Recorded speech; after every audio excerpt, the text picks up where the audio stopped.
Ini sudah yang kedua kalinya Davina mendengar obrolan Pak Nopan dan Bu Mayang. Sekali ini Pak Nopan sudah tidak bisa mengelak atau berkelit lagi. Ketika Davina mempertanyakan sesuatu hal yang tidak akan pernah ia sangka-sangka. Dan dia harus berkata jujur, kalau tidak Davina akan menanyakan hal itu terus-menerus. Semua itu diawali saat Davina berdiri di balik pintu kayu sebelah kiri. Badannya setengah tersembunyi, hanya separuh wajah dan tangan kanannya yang kelihatan. Tangan itu berpegangan dengan gagang pintu. Dia pakai dress putih tanpa lengan, rambut diikat rapi pakai anting mutiara kecil. Ekspresi wajahnya yang sangat kaget dan seakan-akan tidak percaya. Matanya membesar, alisnya yang naik, bibirnya yang sedikit terbuka. Dia menahan napas takut ketahuan oleh kedua orang tuanya. Tubuhnya yang kaku di tempat ketika ia mendengar kalau Pak Nopanlah dalang di balik semuanya.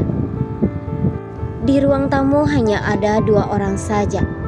Terlihat sangat jelas sekali jika wajah Pak Nopan sangat ketakutan ketika Mayang dan Novan mengetahui kalau Sena adalah kakak kandung dari Rian. Tapi hanya mereka berdua saja yang mengetahui semua itu. Ketakutan Pak Nopan semakin menjadi. Hal itu membuat dirinya terus saja membahas tentang kejadian di masa lalu. Mayang yang telah berusaha saat itu menenangkan Pak Nopan. Dia tidak mau kalau sampai Pak Nopan terlalu panik akan menimbulkan kecurigaan untuk Davina. Tetapi percakapan mereka terdengar jelas sampai ke balik pintu. Pria yang berjas hijau itu baru saja mengakui fakta yang sangat serius. Fakta yang selama ini dia tutup-tutupi dari Davina. Akhirnya Davina mengetahui jika papanya sendiri orang yang telah membuat Rian tiada. Begitu kalimat itu masuk ke telinga Davina, seluruh badannya menegang, otaknya langsung memutar ulang semua kejadian beberapa tahun terakhir. Rian hilang tiba-tiba, polisi cari kemana-mana. Davina ikut mencari Rian pada saat itu. Ayahnya bilang tidak mengetahui apa-apa. Dia bilang akan membantu Davina untuk mencari di manakah keberadaan Rian. Tapi sampai detik ini Davina dan yang lainnya sama sekali tidak mengetahui di manakah Rian berada. Tentu saja Rian tidak akan pernah muncul di hadapan Davina karena Rian telah tiada dan telah dikubur oleh papanya sendiri. Ternyata saat itu Davina tidak gegabah. Dia tidak langsung melabrak obrolan mereka berdua. Davina telah merekam semua ucapan-ucapan Mayang dan Pak Nopan. Apabila Davina meminta kejelasan dari Pak Nopan, nantinya Davina tidak akan mendapatkan kebohongan lagi dari Pak Nopan. Dia pastikan jika Pak Nopan akan berkata yang sebenarnya kepadanya. Ketika Davina akan memberikan rekaman itu kepada Bu Mayang dan Pak Nopan. Saat itu tangan Davina yang berpegangan dengan gagang pintu sangat gemetar.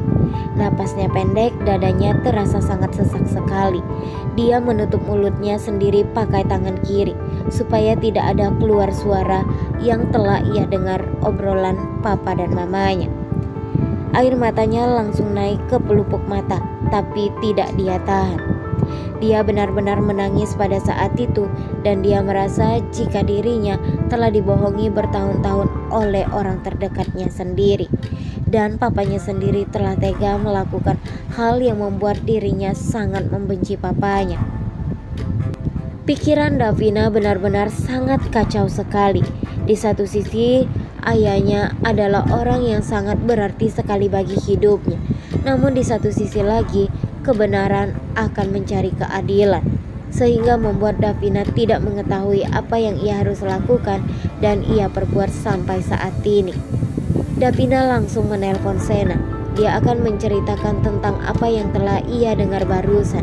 Dia tidak siap jika dirinya harus menyimpan rasa sakit ini sendirian.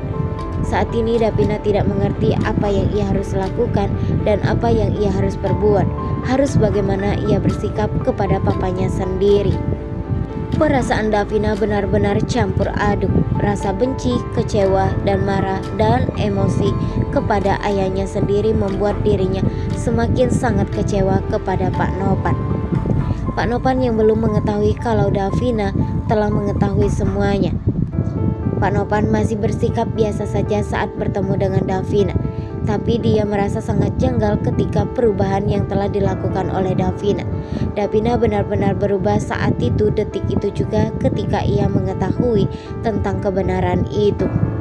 Dia merasa tidak perlu menghormati papanya lagi karena papanya sendiri yang telah menghancurkan kebahagiaannya. Davina telah mendengar semuanya, setiap kata yang keluar dari mulut papanya, sehingga membuat dirinya terbayang-bayang. Fakta bahwa ayahnya telah membunuh Rian dan menghancurkan semua kepercayaan Davina selama ini. Gambaran ayah yang selama ini dia kenal runtuh beberapa detik saja. Dia mengenal ayahnya jika ayahnya adalah sosok seorang yang sangat baik, yang selalu memperdulikan dirinya, tapi tidak dengan hal ini. Kemudian Davina yang menghapus air matanya. Meski matanya masih sangat berkaca-kaca, dia langsung pergi meninggalkan rumah. Dia langsung menuju ke rumah Sena dan akan menceritakan semuanya. Bagaimana nantinya kalau Sena mengetahui tentang semua itu? Akankah Sena akan mencari keadilan untuk adiknya setelah dia mengetahui jika Pak Nopan dalang di balik semuanya? Dia tidak mengerti apa yang ia harus lakukan saat ini. Sena tidak tahu apa yang ia harus perbuat karena di satu sisi dia tidak mungkin menyakiti Davina. Davina adalah orang yang sangat berarti sekali bagi hidupnya. Perasaan Davina benar-benar sangat hancur ketika dia mengetuk pintu rumah Sena. Kemudian Sena membuka pintu itu dan langsung melihat Davina yang sangat sedih sekali. Air matanya tidak berhenti-henti dan dia langsung memeluk Sena. Sena belum sempat menanyakan sebenarnya apa yang telah terjadi. Dia menunggu sampai Davina merasa lebih tenang, lalu kemudian menanyakan apa yang sebenarnya terjadi kepada Davina. Cepat atau lambat Davina akan mengetahui dan akan menceritakan semuanya kepada Sena tentang apa yang telah ia dengar barusan, bahwa orang yang selama ini ia percaya dan dia hormati telah mengecewakannya dan telah membuat dirinya terluka. Sena yang masih bertanya-tanya di dalam hatinya, tapi Sena tidak mempunyai keberanian untuk saat itu menanyakan langsung kepada Davina, karena dia sangat mengetahui jika Davina masih sangat terluka dan sedih. Dia tidak ingin membuat Davina terus saja merasa sangat sedih ketika dia harus memaksa berbicara. Setelah 1 jam kemudian, Davina mulai membicarakan dan dia perlahan-lahan telah menanyakan sesuatu kepada Sena. Dia tidak tahu apa yang ia harus lakukan dan harus bersikap seperti apa kepada papanya sendiri. Papanya yang telah membuat Rian tiada sehingga membuat Sena merasa sangat kaget ketika mendengar semua itu.